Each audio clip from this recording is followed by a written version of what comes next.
Bismillahirrahmanirrahim, telespektator të dashur, e lusë Allahun Gjereshanu fillimisht të ju mundëson agjerim dhe vepra të shmuara dhe të pranuara tek Allahu Gjereshanu. E lusë Allahun që ky Ramazan vërtet më na qenë Ramazan reflektues për çdo njërin prej nesh, më na bërë prej atyre që vërtet e kuptojnë se Ramazani pos tjerave dhe mbi gjitha kisha me thonë, për posë se është agjerim edhe abstenim nga ngrënia edhe pirja, por jo vetëm, është edhe muaj i Kur'anit. Është muaj i ati i cili na thret neve në ikra, na thret pra në lexim. Na thret që ne vërtet jo të marrim Ramazanin thjesht si muaj të Kur'anit, edhe të leximit të tij sasior, por në thret që vërtet ne të marrim pra Kur'anin, të marrim Ramazanin, të marrim po agjerimin si një mjet pra të reformimit të vetës sonë, po edhe të familjes, po edhe shoqërisë në të njëjtën kohë. Pra, ky Ramazan, e lusë Allahu Gjereshanuhu, gjithsesi më na qenë tjetër nga ai që e kemi lënë pas veti. Më na qenë ai i cili vërtet pra na bën që të kompenzojmë gjithçka që në ka hikur në Ramazanin e kaluar, por edhe që në ka hikur edhe gjatë këtyre 11 muajve që i lan pas. Këtë do të bëjmë nëse vërtet ne i qasemi Ramazanit, i qasemi Kur'anit, ashtu qysh Allahu Gjereshanuhu na mëson, ashtu qysh pejgamberi sa ka vepru, ashtu qysh edhe sahabët pra na kanë mësu. E që vërtet nëse thellohemi në këtë aspekt, jam i bindur se secili prej nesh do ta shohim se sahabët nuk e kanë trajtuar Kur'anin në Ramazan e as jashtë Ramazanit siç po e trajtojmë ne. Nuk kanë qenë të angazhuar vetëm me leximin e tij sasior, por siç e dim, edhe vetë na kanë njoftuar se sa herë që kanë zbritur 10 ajete prej tij, ata janë marrë me to në mënyrë serioze. Janë angazhu maksimalisht në leximin e tyre, në kuptimin e tyre të thellë, edhe në zbatimin e tyre. E kjo, padyshim se ka marrë bukur kohë nga ta. Ka marrë bukur kohë që vërtet të thellohen në kuptimet e ajeteve kuranore, të thellohen pra në mesazhet që i përqojnë ato ajete, edhe në zbatimin e tyre praktik në jetën e tyre të përditshme. Prandaj edhe kjo ju ka marrë kohë, e nuk kanë qenë ata cilët kanë qenë shumë të angazhuar me atë që ndoshta inshallah don Allahu e na shpërblen të gjithëve që po angazhohemi e me bërë sa më shumë hatme. Sa më shumë hatme domethënë në Ramazan, po edhe jashtë Ramazanit, gjëra këto të cilat padyshim që janë të shmuara,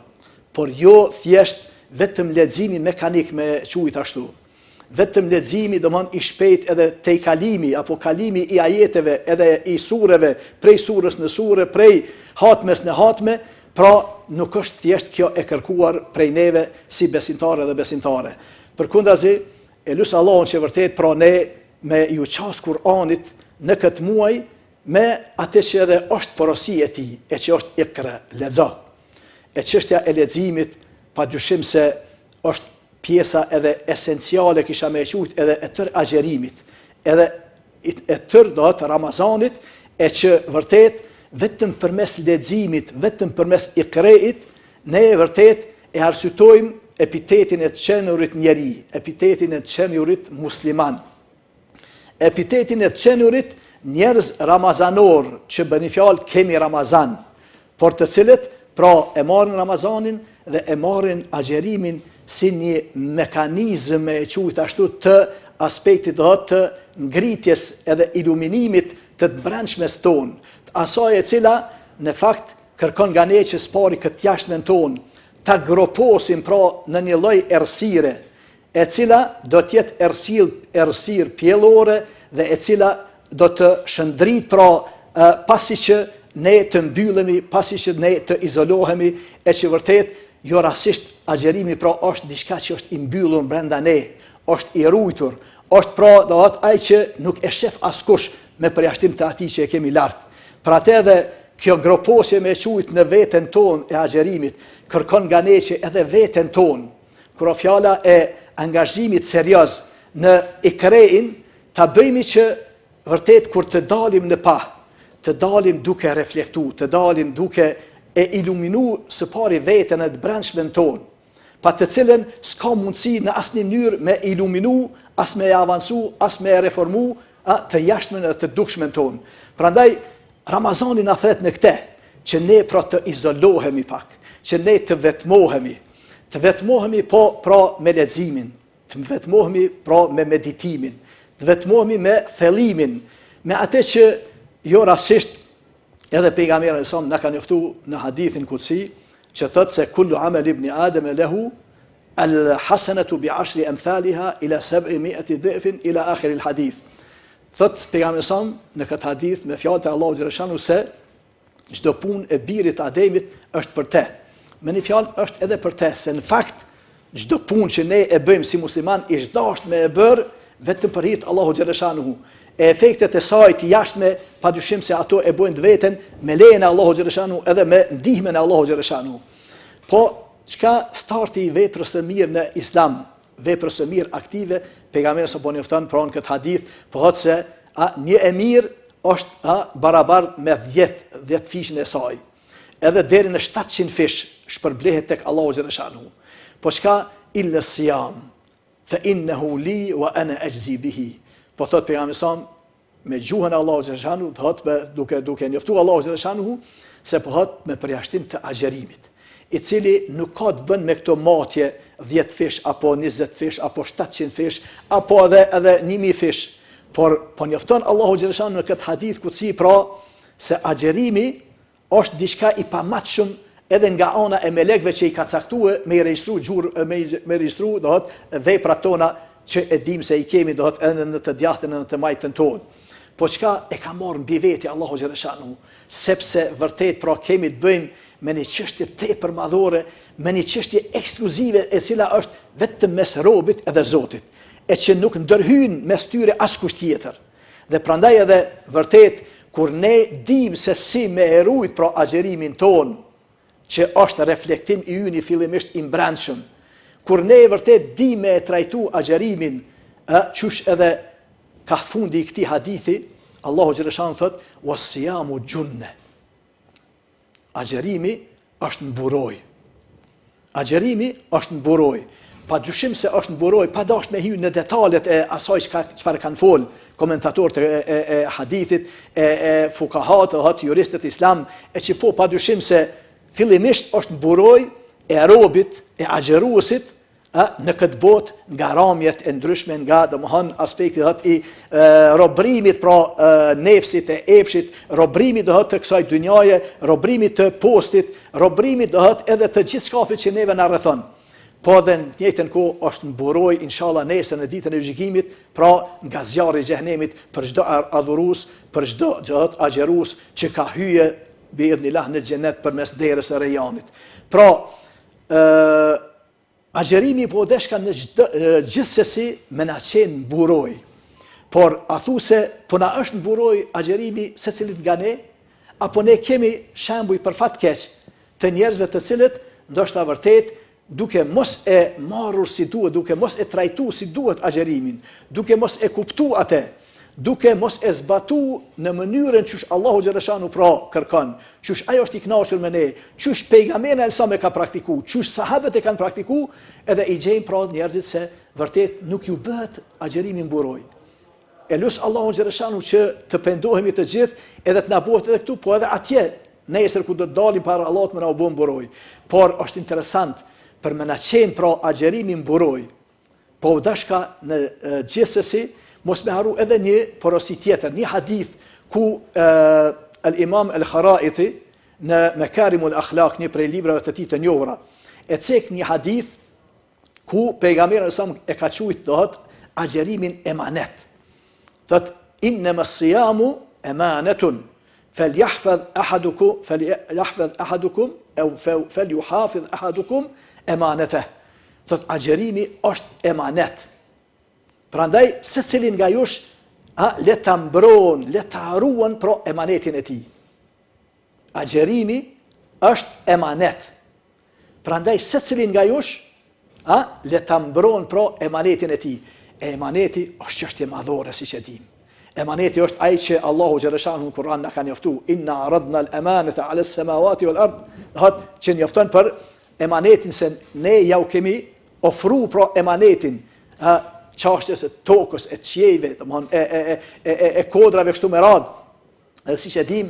e kanë kërku falje nga mosmarrja e tij për shkak të peshës që e kanë pa, që e ka emaneti. Për shkak të rëndësisë që e ka emaneti, kanë kërku falje këtu.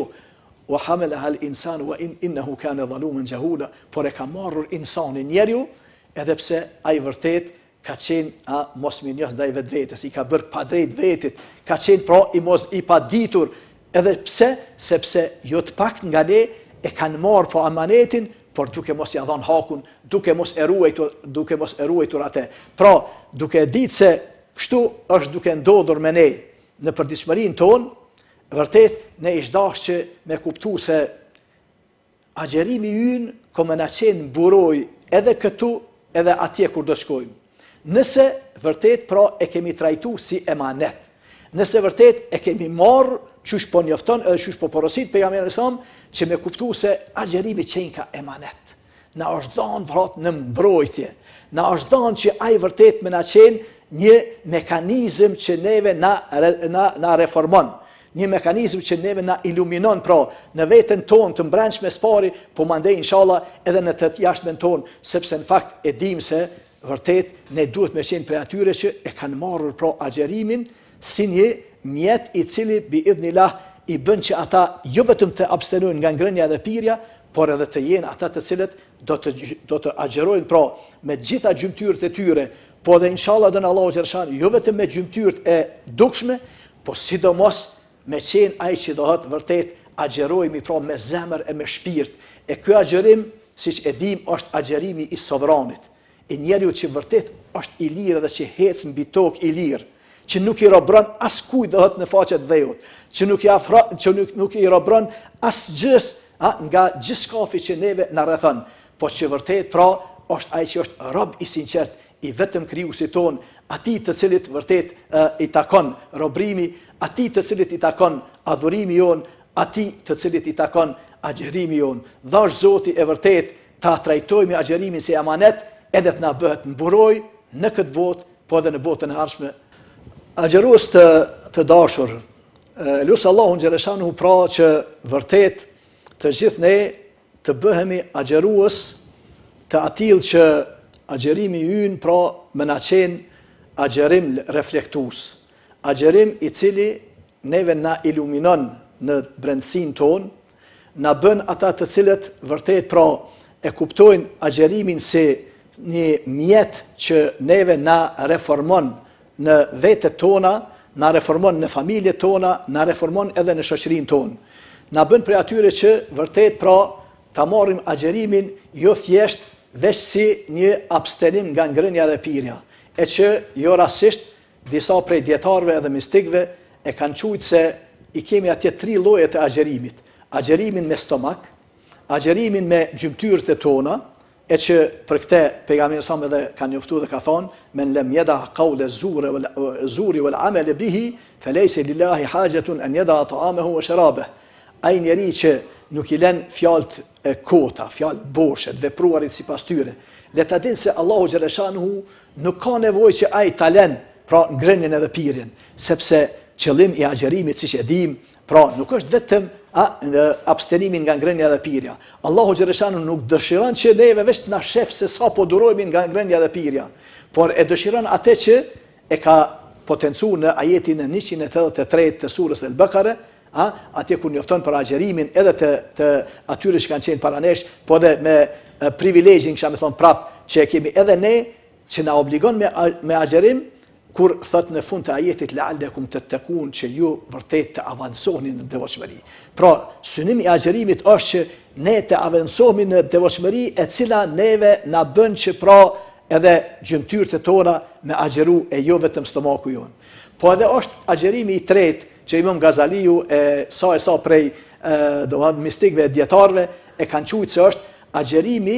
i të veçantëve nga të veçantit. khasul khawas e ka thujt Imam Gazaliu, e që ky agjerim pra është agjerim me zemër edhe me shpirt, e që ky lloj i agjerimit, nëse e arrina këtë shkallë, është ai i cili jo se do ta ketë në kontroll vetëm stomakun ton, jo vetëm se do t'i ketë pra gjymtyrët e tona të dukshme edhe të jashtme, po ky agjerim me emër të Zotit do të na jetë i atill që pra do të na vën ne veten ton në vet kontroll, do të na bën që vërtet pra ne ta kontrollojmë veten edhe të jemi ata të cilët në asnjë mënyrë pra nuk e lejojmë veten që me e dëmtu apo me e damkos agjerimin ton me veprat e jashtme të cilat, siç e dim, jo pak nga ne ndoshta edhe po bim në to. Për atë edhe jo rastisht edhe sa prej sahabëve, Aisha radiallahu anha, edhe disa pra prej sahabëve, edhe prej ulemave e kanë llogaritë se njeriu që e dëmton agjerimin me gibet, e me thashethëme, e me domthon vepra të pakontrolluara, kanë thonë se ai s'ka agjerim. Kanë thonë se ai ka prish, edhe kanë thonë se duhet ta kompenzon, ta bën kaza pra pasi që të kalon Bajrami. Edhe pse shumica e dietarëve kanë thonë se i tilli, ma shkurt shpresojmë që e ka kryer obligimin e vetëm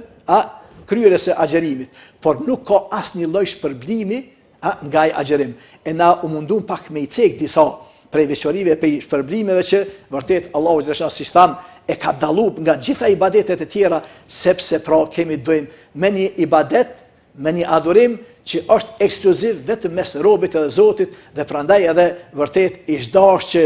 ky adhurim kaq i çmueshëm që është, neve me na bër pra me reflektu edhe në të brendshmen, edhe në të jashtmen ton, po edhe me reflektu edhe me arrit që pra me arrit atë agjerimin e sovranit, njeriu të lirë që po e agjeroj ka pra Ramazanin, po agjeroj ka edhe jashtë Ramazanit, sepse këto i realizon pra agjerimi edhe brenda edhe jashtë Ramazanit, që neve pra me na ngrit edhe me na reformu, me na transformu pra në një njeri që vërtet pra është sovran që hec me dy këmbë në tokë. Allahu inshallah ju apranon agjerimin edhe gjitha ibadetet tjera, ju bën pra të gjithëve që edhe ne zbashku me ju na bën që pra të reflektojmë në këtë Ramazan, ta kemi këtë Ramazan këtë tjetër nga Ramazanet e kaluara, po edhe të na bën që biidhnillah ky Ramazan na përcjell edhe në muajt e tjerë deri në Ramazanin e vet, me urtësit edhe me dobit e me aspektet e të çmuara që i bën pra ky Ramazan. Wa sallallahu wa sallama ala nabiyyina Muhammad wa alihi wa sahbihi ajma'in.